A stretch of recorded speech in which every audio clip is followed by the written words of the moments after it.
Hasan el-Basriu, Allah e mëshiroft, përgjigjet. Thot, i kuptova 4 gjëra. E para, e kuptova se riskun tim se merr dot kush, ndaj edhe zemra mu qetësua. E kuptova se riskun tim se merr dot askush, ndaj edhe zemra mu qetësua. Njëra prej problemeve më të mëdha që e mbregosin njeriu, e prekupojnë atë, i bën shqetësim, i bën ngarkesë psiqike dhe bëhet shkak për lehtësitje dhe vjen është puna e rrezikut, furnizimit, pasurisë. Do thot sa do kem unë furnizim, sa do kem pasuri, çfarë buxheti do kem unë. Si do jetoj? E tash Hasan Basriu rahimullahu që thot, jo e kuptova vetëm, po u binda se rrezikun tem se merr askush. E ka caktuar Allahu. Domethën krejt krijesa që ka kriju Allahu i madhërisht, secili ka caktuar do thot sasinë e buxhetit që ka me harxhuar gjatë jetës së tij. E kena me fol shumë për çka. Ose ka me posedu. Andaj thot Allahu i madhërisht, "Wa ma min dabatin fil ardi wala fis sama illa ala Allah rizquha." Nuk ka krijesë që është krijuar në tokë në qiell përveç se Allahu e ka marrë përsipër furnizimin e saj. Do jo vetëm njeriu, po edhe kafsht, po edhe insektet, po edhe shpenzt, po edhe larvat, krimat. Krejt çka ka e krijuar që hanë dhe pinë ushqehet, Allahu i ka furnizuar ata. E ka marrë përsipër furnizimin e tyre. Që prej gabimeve më të mëdha që bëjnë njerëzit është që nga frika se ka me met pa buk, ai vjedh. Nga frika se ka me met me pak parë, ai rrejn. Nga frika se s'ka me pas shumë parë për voqefe, ai mashtron. Edhe mendon se këtë formë e shton buxhetin e vet. Edhe çka ndodh? Po ti me një rrejn e shtove, do të thotë një mall rrejnshëm ose me një vjedhje që po më bore pasuri më shumë, me një mashtrim, më nuk e kupton se radhën e dytë, tretën, katërtën del boja, edhe më nuk vjen kusht me bletë ti. Kjo është forma e parë se hupti bereqetin e pasurisë tonë, sasinë e pasurisë tonë. E dyta është që ti nëpërmes rrenës mashtrimit ndalesave fetare, ti humb bereqetin e pasurisë. Ti mundesh me bë miliona, po mos me pas vlerë dhe peshë në jetën tonë. Mos e mujti me shiju ato. E treta është, do të thotë se harami, do të thotë fitimi i rrezikut me haram, të kthehet pastaj në probleme psiqike, probleme shpirtërore, probleme shëndetësore. Atë nëse me harxhohet pasuri për me bëj qef e dëfrim margëtim, ti faktikisht harxhon për spitale. Edhe andaj pejgamberi sallallahu alaihi wasallam tu e ditë se njeriu lakmon me shtu pasurinë, sepse Allahu i madhëshëm kur e përshkon njeriu, thotë alladhi jama'a malan wa addada. Si e përshkon thotë ai i cili grumbullon pasuri dhe numëron. Kanë qef njerëzit me numëru parë, merr një domethënë dush me parë që themi na, një grumbull parash edhe i numëron. Sa janë? 5, 10, 15, 20. Edhe një lloj nacion, edhe pse janë parët e huaja ndoshta. Se do njerëz janë si ata që punojnë këmbimorë, din. Non-stop janë me parë, po si kanë të vetat. Edhe tash njerëzit kanë qef domethënë me grumbullu pasuri edhe një lloj kënaqësie shijojnë kur e numëron pasurinë. Kështu e përshkruan Allahu njeriu. Dhe përshkruan Allahu dhu xhelal njeriu se thotë yuhibunaha hubban jamma, pasurinë e do me një pasuri me dashuri të madhe. Mirë, po pse ti e don pasurinë shumë dhe ki më dak me pas grumbull që me numërue, që nuk duhet me kon shkak që ti me kalu kufirin fetar edhe me e li për rrezikut me haram. Andaj pejgamberi sallallahu alaihi wasallam i tha: "Ittaqullaha wa ajmilu fi at-talab." Keni fik Allahun dhe kërkoni pasurinë me halal. Fa inna ma inda Allah la yunalu bima harramahu Allah. Sepse ajo që është Allahu nuk fitohet me atë që ka ndaluar Allahu.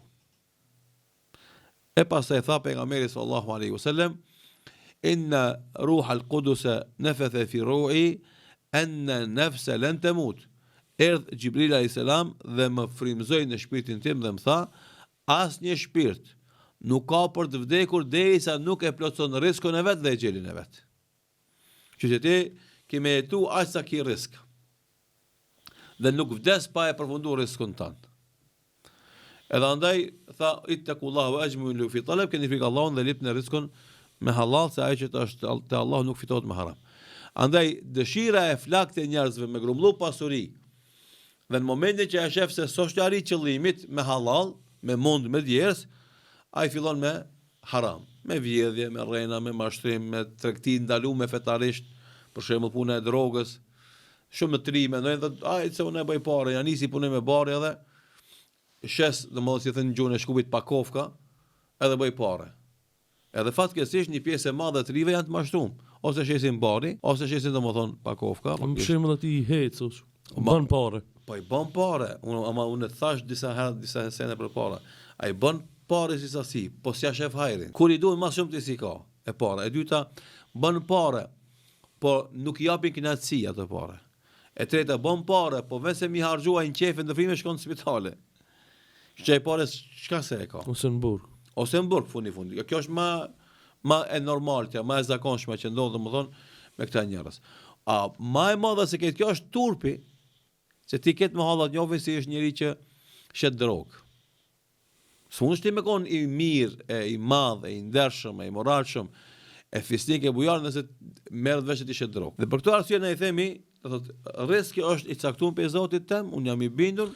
Mos të keq kuptohemi, nuk i kenë armë që ato, ne po i këshillojmë. Çka i kishmi këshillu? Shife, mohabeti i armiqësisë. Po. E keqja duhet luftohet. Po. Po marr parasysh e kam vëlla, e kam shok, e kam kuishi. E keqja të luftohet, jo për mua. Para. Se unë nuk jam viktimë e punës atij. Po domo. Po nesër ka mundësi me kon viktimë fëmia jam. Ka mundësi me kon domosdoshmë fëmia e kuishis. Kjo është e para. E dyta, ai është viktimë e kësaj pune që bën. Ai ka më psu gjithsesi. Nëse ai nuk e pson sot, ka më psu nesër. Nëse e mbulon një inspektor sot, ka më djeg tjetri. Se fatkeqësisht na e dim se si zhvillohen sendet tona. A më gjithsesi ai fund ka më shku pas grillave. Edhe kam i dal marrë janë shesh. Nëse ja ka ditë më hallat, është atin ke Shkupi. Edhe më e keqe se kjo është ai s'ka mundësi më apo herën dhe bereqetin. Se edhe nëse ku do doje më martu kam thonë lënë besoj drogirash. Nëse ai narkodiler. Edhe mundu të me grumbu pare, po s'ja shef hajrin.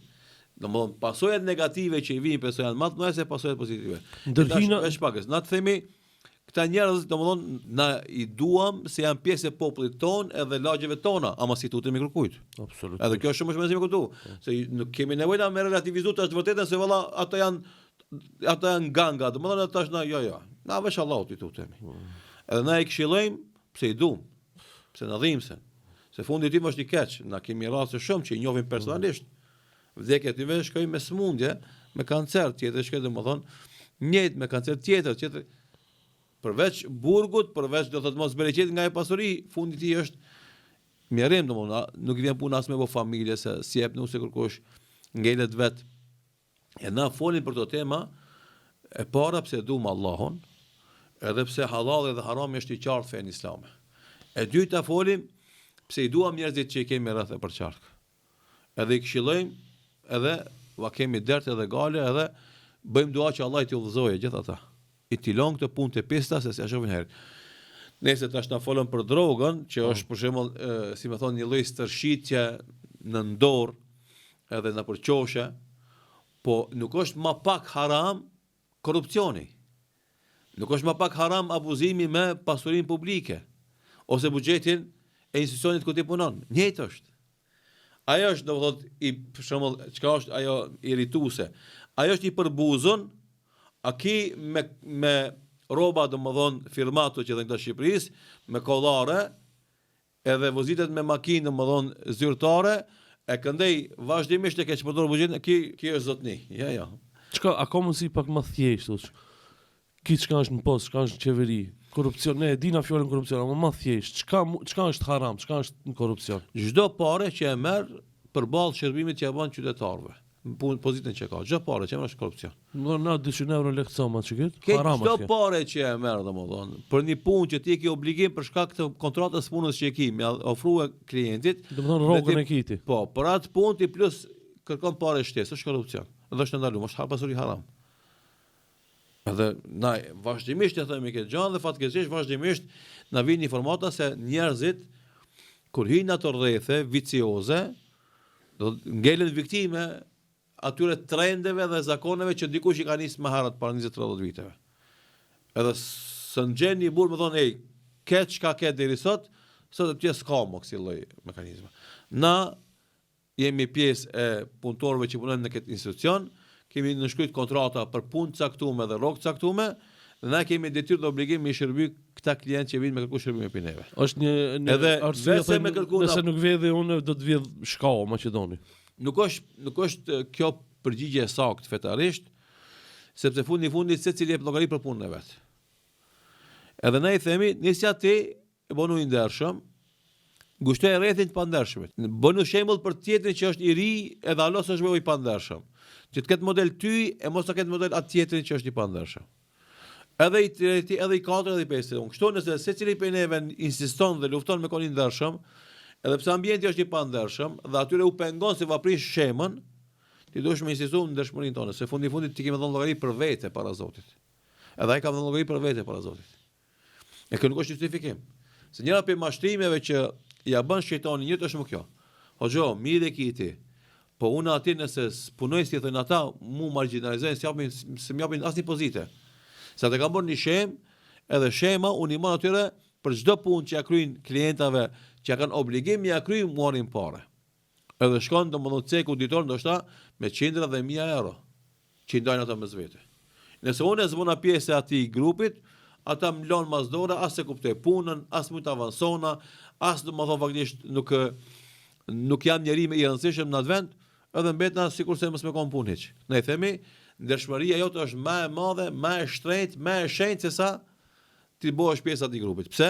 Se fillim ti ndoshta bëhesh pjesë e atij grupit me pa dëshirë, pastaj fillon me të ardh amal edhe mazën e bosh, ja kalon ndoshta këtë grupit me makineri që I përdor ti për me e legjitimu atë hajni, atë korrupsion dhe për me e legalizu faktikisht atë vepër që ti e bën jo legale në vendin e punës tonë. Kështu që edhe ai që punon në institucione shtetërore dhe ka çpërdor pozitën e vet, grumbullon pasuj haram sikurse edhe ke. Edhe çka është një send. S'ke me mujt me marr më shumë se sa e ka caktuar Allahu për ti. Për shembull, nëse Allahu ka caktuar që brenda vitit 1447, cilën jemi na, viti hijretit, apo 2025, keme pas të ardhunat, supozojmë 25.000 euro. Ti mashëm se 25.000 s'mund është me marë. Ndash vjetë, ndash vjetë. E ta, jo, vetë shmakës. E ta është, ato 25.000 mund është me bo ketë me halal, edhe me Allahun mirë, edhe me veten mirë, edhe me njerëzit mirë, ose mund është me bo ketë me haram, e me kon keq edhe me Allahun, edhe me veten edhe me njerëzit, edhe ki mundësi, për shembull, ato 25.000 mi pas pak halal, pak haram, të përzime, që do njerë me kon mirë me Allahun, do njerë me kon keq, do njerë me kon mirë me veten, do njerë me kon keq, do njerë me kon mirë me veten, me tjetë, do njerë me kon keq. Kush e përcakton këtë, domethënë, a jemi puro me buxhet pastër, apo jemi krejtësisht me buxhet pa pastër, apo jemi me buxhet përzim, na e vendosim atë fund. E këtu është me rëndësi do thotë dy komponente. E para kjo që e përmend Imam Hasan Basri rahimahullahu taala, bindja se rrezik është ndër Zotit. E dyta do thotë është janë këshillat e vazhdueshme fetare se atë që kitë Allahu se ne fiton me haram. Edhe e treta është se domthonë nëse një trup ti e ushqen me haram, djegjes së xhenemit ai trupi jot s'ka më shpëtu. Realisht ti e trash atë trup, e mush me dhjam, e rrit, që nesër, domethënë nesër ku digjen zjarr xhenemit Allahu na rujt, me kërcëllu ma shumë ajo djegje. Allahu na udhëzoftë na fort. Se zjarmi I xhenemit është një moment shumë I vështirë dhe është trishtues që fatkeqësisht sikur ta kishin menduar njerëzit këtë punë shumë më ndershëm edhe më të moralshëm do ishin. Kështu që na I themi edhe atij që e vjedh tokën e huaj për shembull, e lun megjen ose e vjedh pasurinë e huaj. Jo më larg sot. Po më tregon një mik I jemi, një djalë I ri ka shku me ndihmu dikan në punën e vet, edhe e shef një parë aty dikun, e vjedh. Nuk I bën der as vetvetes, as familjes vet. Gjithsesi do thotë e shqetëson atë pronarin asaj pasurie, po e shqetëson edhe atë që e merr vesh këtë lajm. Edhe më ai njeri të ketë kush ka me marr vesh veprimin e tij, nëse nuk pendohet, bjeraj shumë poshtë. Edhe këtë e shohin me rezervë, këtë shkojnë I afron atij me frikë, edhe askush nuk e llogarit njeri më të ndershëm atë moralshëm, s'ka kuni farvlerë më në atë shoqëri. Edhe çka ndodh, zakonisht ata që fitojnë pasuri me vjedhje, e harxojnë pa dhimbje. Edhe shumë shpejt bëhen buxheti I tyre bëhet zero. Edhe ai duhet me vjedh përsëri. Edhe I themi na se parja hazër do harxohet shpejt. Ti nuk e kursen, ti nuk e run, se nuk ja din vlerën, nuk ja din peshën, nuk ja din ngarkesën sa e ki pas tu e fitu. Haram geldi, haram gitti. Ashtu thënë të na po. Edhe ashtu është e vërtet. Ama kjo nuk ka problem se të jetë pa pare. Megjithëse ata i rok panike kur jesin pa pare. Edhe më njerë fillon me bo shemën e dytë ku ka me ra. Problemi është se kjo të shtenë me bo edhe një vepër tillë, ajo pas edhe një vepër tillë shtohen në veprat e tuja haram, sa që ti fillon e mbulohesh me gjunahe. E kur mbulohet zemra jote me gjunahe, pastaj është shumë problem me e pastru atë. Veç një pendim i thjesht, një istikfar i thjesht nuk ta lan në zemër. Se tu kanë nxi zemra këtë me gjunahe. E ki nevojë faktikisht për shumë pendim, shumë vepra të mira që me la me shpëla zemër që pastaj më u rikthin në normalitet. Andaj kjo fjalë Hasan Basrius isha i bindur se risku është i saktuar pi Allahut. Andaj u qetësova, është perfekt, është tamam recet, tamam është as më nervozu. Zgjidhje që ti qetëson, për shembull, e di se është puna, kur ti i shqetësuar, ti edhe punën tonë se ne bën tamam. A thu sa kam më marrë? Kam marrë 50 euro, kam marrë 100 euro. A mjaftojnë 50 euro ose mjaftojnë? O vëllai jam, ti bën e punën. Ti ndoshta i meriton për atë punë 50 euro. Vjen dikush t'i jep edhe 50 bën 100. Vjen për shembull një smundje që ka pas me ardhe ti, trun Allahu dhu xhelal çato 200 euro, jo 50, që pas me argju para smundjen, ti kursen Allahu. E kështu që kush është i qetë edhe jep hakun punës, edhe e shton sasinë e punës, edhe është rahat në familje, është rahat me koshi, është rahat me shoqni, me kolegë, edhe ka kënaqësi jetë e tij, ka lumturi. Kjo është duhet mu qetësu me faktin se ta ka shujt Allah i hiç mos ban zon, apo. Du me disen me shtu, po, është çështune, mirë po, kjo nuk do me thonë që ti mos me punu kur gjë, se kanë njerë keq kuptohet kjo. Kokër shpinës, jo. Edhe rrin kokër shpinës me benzinë e babas, ja themi na shpesh.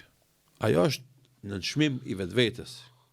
Do këtë kjo fjali, këtë kjo që tham deri tash të fjalë, vlen për njeriu që qohet e fal sabon edhe del bismillah pi shtëpia li për riskon. Punon, hakat, me djers, me halal, pa gabime, pa gjunoha. Edhe vjen masi për në orë i punës të shtëpia, është i qetë. Unë sot e bona sebepin, e dhash mundin, urujta pi haramit, tash alo Allahu ndor me më furnizu. E nëse thot Allahu nuk ka krijesë në qiellin tokë, që Allahu nuk e ka marrë përsipër furnizimin e tij, çka mendon për ty? Ka me të Allahun edhe më shumë. Dietarët tregojnë një ndodhi të një njeriu i cili një ditë për ditëve pa një bubrec. Dhe interesoi jeta e tij. Edhe e pa se e bubreci, domethënë gjatë verës e mbush shtëpinë e vet që ka në tokë me kokra grurit mjaftueshme, sakt mjaftueshme për ato ditë e dimni që jeton ai pa dalë mbi tokë. Bubreci. Edhe ky njeri e mori bubrecin, e shtini me një gavanos, edhe ja shtini aq kokra sa i kishte ai në atë vendin në shtëpinë e vet. Që ta ki bubrecit grumllon aq kokra që i duan, edhe unë ja hap aq. Mirë po ai bubreci, domthon ato kokra që kishte në shtëpinë e vet, me përfundimin e ditës fundit dimrit, ai e kishte kokrën e fundit të hante. E kur e shtini nga gavanos dhe mushi me aq kokra sa kishte në shtëpinë e vet, kaloi dimri, po përfundon bubreci gjysmën e pasurisë, gjysmën e kokra kalon pa hangur. E tash kjo normalisht kjo është do thotë është shembull thjesht do thotë për me marr mësimin edhe porosin. Po.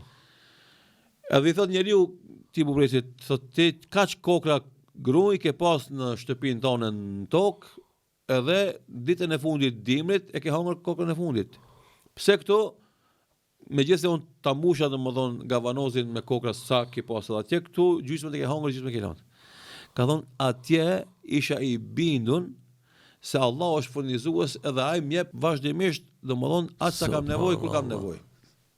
Çfarë shembull? Ama tani ndodhi puna ndryshe, ti mshelen gavanoz. Shtem mëshirën tonë. Bindjen te ti si kisha bindjen te Zoti. Se ti mundesh me më harrue, mundesh domethënë me u shpërqendru pi rastit teme, punës teme, edhe unë i lash gjysmën ja unë këtë dimën, e gjysmën i lash për matutja, derisa të mtekat se më kishtin nga vanazet.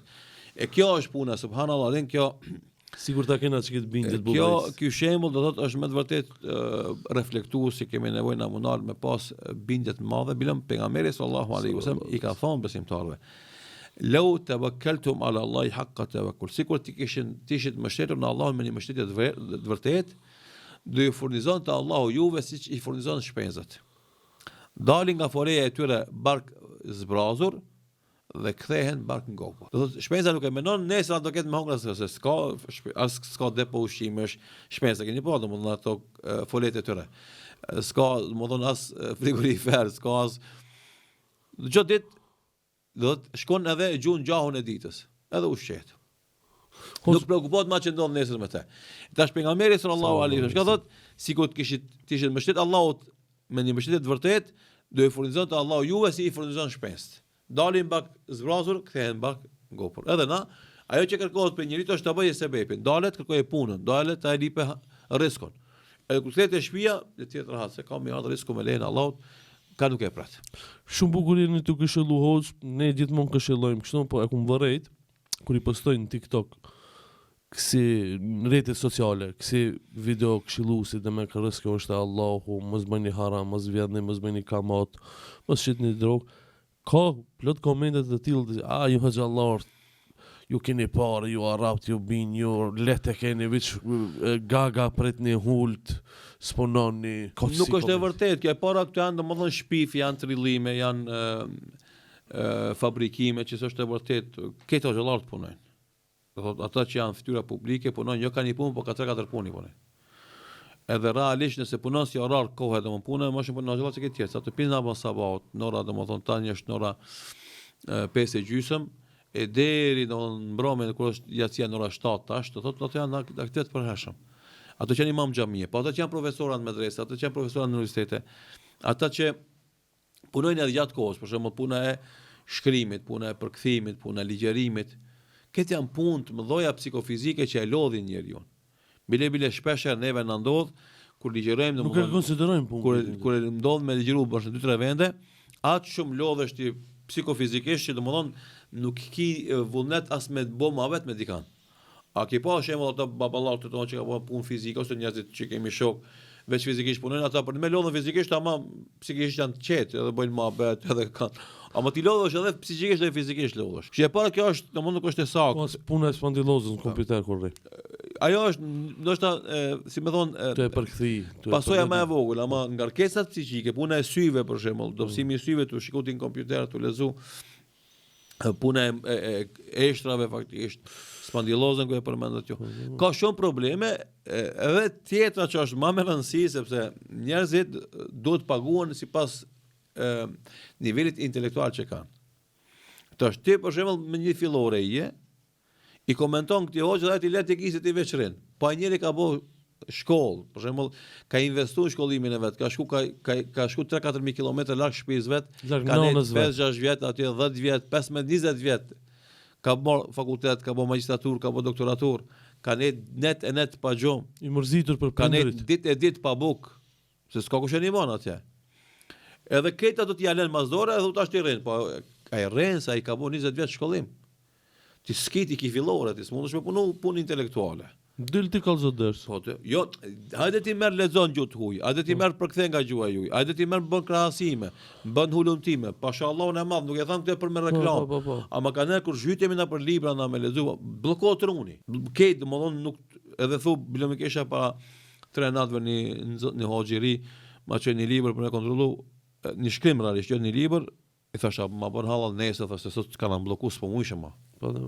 Sa ditë kisha incizova do emisione, domethënë 10-11 emisione incizova. Shkurta, mirë po, do thotë më lodhen ata fizikisht e psikikisht. E tash e marr shkrimin e lezu, hupi shkronjat. Edhe thash, nuk është korrekt kjo, kjo është domethënë shumë niveli i ulët i komunikimit me shkrim komentar, ti rën ulti. Secili e punon punën profesionale të vetën. Do të është pak personale, po edhe deputet rrin ulur, po kanë rrogat e mëdha. Edhe ministrat rrin ulur, po pse kanë përgjegjësi? Se punën se kanë të rëndë, ama përgjegjësinë kanë të madhe. Edhe kryeministri, po edhe gjykatësit për shembull. I kanë përgjegjësi të mëdha, edhe na për shembull si hoxhallar, ndoshta punën nuk e kemi shumë të rëndë fizikisht, ama psikofizikisht me të vërtet lodhemi, maltretohemi. Plus asaj përgjegjësinë e kemi më të madhe që mund ta ketë një përgjegjësi dikush në tokë. Shefnë çfarë thash? Përgjegjësinë e kemi më të madhe që mund ta ketë dikush në tokë. se kemi përgjegjësinë me përcjell fjalën e Zotit. Se unë këtë përcjell fjalën tonë ti thu jo, se kom thonë kështu, kom thonë ndryshe. Edhe korrigjon. Ama unë nëse folën e Zotit edhe ja shtrembroj kuptimin e fjalës së Zotit, mund pret ditë e llogarisë. Edhe andaj Allahu i Madhërisëm i ka këshillu dietarët që të jenë sinqert në fjalimet e tyre, që të janë të vërtetë në premtimet e tyre dhe në qëndrimet e tyre dhe vazhdimisht kontrollojnë atë që e flasin, që mos flasin në emër të Allahut pa dije. Madje në Kur'an të folish për Allahun pa detyrisht llogarit mëkati më i madh edhe se shirku. Se të janë veshish Zotit diçka që s'e ka thonë. E tani na vazhdimisht ku flasim ka thonë Allahu Dhu Xhelal, ka thonë pejgamberi sallallahu alaihi wasallam, kjo është të folish në emër të Zotit, në emër të fesë. E përgjithësia është shumë e madhe. Edhe për këtë arsye do thotë po flas për njerëzit serioz, për njerëzit që japin hakun, është normalisht në çdo profesion ka edhe të futur brenda atij profesioni, që janë janë meritor me kon pjesë atij profesionit. Kjo gjithë drejtime ndodh, po edhe mjekësi, por shumë ka shumë njerëz që veshin mantelin e bardhë, po s'janë për atë pozitë. Edhe politika, shumë njerëz që veshin uniformë politike, po s'janë për atë pozitë. Shumë njerëz veshin rrobat e gjykatit, po s'janë për atë punë. Edhe të xhallar ka njerëz që janë fut, s'janë të asaj pune, të asaj rëmie, ama na flasin për shumicën ndërmuese që kjo. E treta që do të thonë është se realisht sa punojnë hoxhallarët. Çfarë shkollimi kanë? Çfarë kontributi japin, ata i kanë pagat më të vogla të mundshme. Edhe të ardhurët i kanë më të vogla pikëtve. Edhe është, domethënë, është e turpshme ti me fol të mohabete kur nëse i kthehemi inkomave, domethënë faturave të rrogave, e shohim se ato janë minimale. E katërta, domethënë çka është edhe më e keqe se kjo, është se shumë herë nuk i marrin as ato. As ato paga, as ato rroga. E pesta është se hoxhallarët nga mësimet e Islamit, jo vetëm hoxhallarët, por edhe besimtarët, do të nuk qahen, nuk ankohen, nuk janë lypsa. E tash, kjo pozitë e njeriut të ndershëm reflekton të njerëzit tjerë se ky që ka i pasur që slip, që ka i pasur që s'ankohet. Allahu i Madhërisëm këtë fenomen e ka treguar në Kur'an, kur flet për besimtarët e vërtet, thot ata, thot yahsabuhumul jahilu min at-ta'affufi aghniya. Ignoranti kur e shef ata besimtarët e varfër, shokët e Muhamedit sallallahu alaihi wasallam, nuk mund ta kupton se janë të varfër nga ndershmëria e tyre e lartë. Sa ata nuk lipin, nuk ankohen. Atë që kanë të ofrojnë, për shembull, edhe kjo ndodh edhe sot, na kemi shumë fukara që më shumë kontribuojnë për projekte të ndryshme fetare dhe kombëtare se sa të pasur. Ai s'ka bukë me hangër, po atë që ka jep. Ai tjetri çka s'ka, po nuk e jep sa jep ky. Edhe andaj edhe një pjesë e madhe e xhallarëve është edhe ky fenomen shumë i dukshëm, ata janë të ndershëm, janë të moralshëm dhe nuk e nënçmojnë veten me zgjat dorën, me lyp. Ama Allah e çon dikant që i po, normalisht Allahu o e çon dikant pi njerëzve, ose Allahu ja çon drejt prezeti furnizimin, domethënë ka nuk e pret ky njeri. Po, po. Më falo, është personale, po mas inshallah më lën ta tham çiki, s'kam qore vetë. Më pyeti njëri tha punon Hoxh Bekir Alimi diçka, thash. Viç projektin hadith e pas namazit sabahut, i ki viç në YouTube i ki mbi 1000 derse, mbi 900. Thash vetë çikit nëse nuk e zë punti, unë se di çka e zë punti, do me dol me grupu bunara, çka do me bë, me gri boç, çka do të me konsideru normalisht na e mos foli projekte tjera. Shkollimi jon, domethënë është shkollimi më marr meritori. Po, ndo. Edhe ajo që na mundohemi me bë rregullisht për çdo ditë është që shumicën e kohës që jemi zgjut me lezu. Që janë domethënë me 10 orë gjatë ditës faktikisht. E dyta na mundohemi atë që e lexojmë me zgjedh më të mirë presoj me ja prezantu në gjuhën tonë, domethënë popullit tonë me lezu. Tema ndryshme, për atyre fetare deri ato politike. E treta është do thotë përgatitja e mësimeve tona që na i bëjmë zakonisht çtu në ndillën tonë që kemi të rregullta, po edhe mësime tjera që janë domethënë her pas herë për rasti i podcasteve ose ligjëratat në vende ndryshme, tribunat, seminarët e kështu me radhë. Bëjmë shkrime dhe përkthime të librave, bëjmë recenzime domethënë të librave. Realisht merremi domethënë faktikisht me konsulta të njerëzve, probleme ndryshme. Menaxhojmë projekte të davetit, menaxhojmë projekte humanitare, menaxhojmë projekte mediatike, menaxhojmë tash në nismet e numrit brenda ditës domethënë sa na aktivitete konkrete bëjmë nuk është në 50 aktivitete ditore. Po tash mund na ketë punë më tregu njerëzve domethënë çka të kombo sot të kombo. Mos e konsiderojmë punë, dojnë me të po fizikisht të punë. Po edhe fizikisht na punojmë, domethënë çdo 3-4 ditë mas sabat e pastrojmë edhe sokakun në shtëpi lagjes tonë, domethënë. Jo vetëm shtëpinë, po edhe sokakun e fshim për me dhënë modelin e mirë të një muslimani që nuk e pastron vetë shtëpinë e vet, po e pastron edhe sokakun, se domethënë na e kena obligim me pastru oborret tona, po me pastru edhe sokaket tona.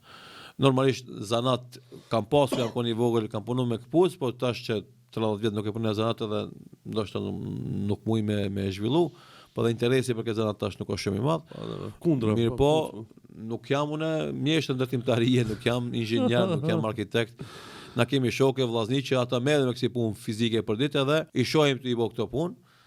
Po na sikurse e thashë dikon në një këshill, puna jonë është më e rëndë për gjithëve, se nëse ata punojnë me tulla, me gur, me llaç e me çimento, ne mundohemi me ndërtu njeriu.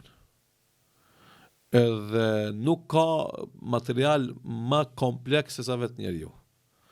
E lufta jonë është kjo, që njeriu ta ngrit pozitën e vet nga një njeri i shtipur, i shkelur, imagjinarizuar, i inferior në njeri që është bosht i gjitha aktiviteteve lëvizjeve, ta ngrisim intelektualisht, ta ngrisim fetarisht, të arrisim dinjitetin atij, ta ketë krenarinë dhe guximin edhe të jep kontribut konstruktiv në ndërtimin jo vetëm të vetes së familjes, por ke shoqërisë ku jeton ai. E kjo punë nuk shihet për njerëzit që kanë përfituar, ata janë shumë mirënjohës. Neve për çdo ditë na vijnë mesazhe. Nuk e teproj kur them për çdo ditë na vijnë mesazhe për njerëz që na thonë Allahu shpërbleft. Kanë përfituar shumë prej filan postimit, kam përfituar shumë prej filan ligjëratës, kam përfituar shumë prej filan këshillës, kam përfituar shumë prej filan ndejes që na bë bashk, kam përfituar shumë prej filan motivimit. Vazhdimisht e tash kush ka përfituar prej këtyre këshillave, ligjëratave, shkrimeve, postimeve, ai e din vlerën e punës sot. E ai që shikon nga ana si ato plakat e mahallës që kishin dhe më dhonë veç me gjithë gabime, normalisht ata po jo s'kan mi po këto të mira. Se e di si kanë me thonë, i e të lavduan e këni. Jo, e di Allahu njëjtin. Mbi 900 ligjëratat mas sabaut mi përgadit, nëse që kjo nuk ka punë, unë se di që ka është punë, subhanallah, po hajri inshallah. Ne kemi detyrë obligim. Unë e kam thonë edhe shokëve, për shpizelasin veç me përmend, unë ndi vetën si obligim temin personal që jo vetëm 3 ditë, po më shumë edhe ditë tjera, nëse ka vullnet të xhamati me i marr ligjërata, me mësu fen. Po flasim pas sabaut, se kjo është obligim jon, në pratë kemi mësu, pratë kemi shkollu, që atë dituri që kena marrë për dietarëve tonë, xhallarëve tonë, për librave tona, më ja përcjell popullit tonë. Edhe nuk kemi peshman kurr. Edhe elhamdulillah e ndim veten krenar që e bëjmë këtë shërbim, këtë hizmet popullit tonë dhe kena me vazhdu me sa të kemi jetë, sa të kemi shnet inshallah taala. Allah na e vetë shnet e ymër e mundësi që mos mundal derisa të kemi frim me qenë shërbimin e fesë islame, shërbimin e vatanit tonë dhe popullit tonë inshallah taala.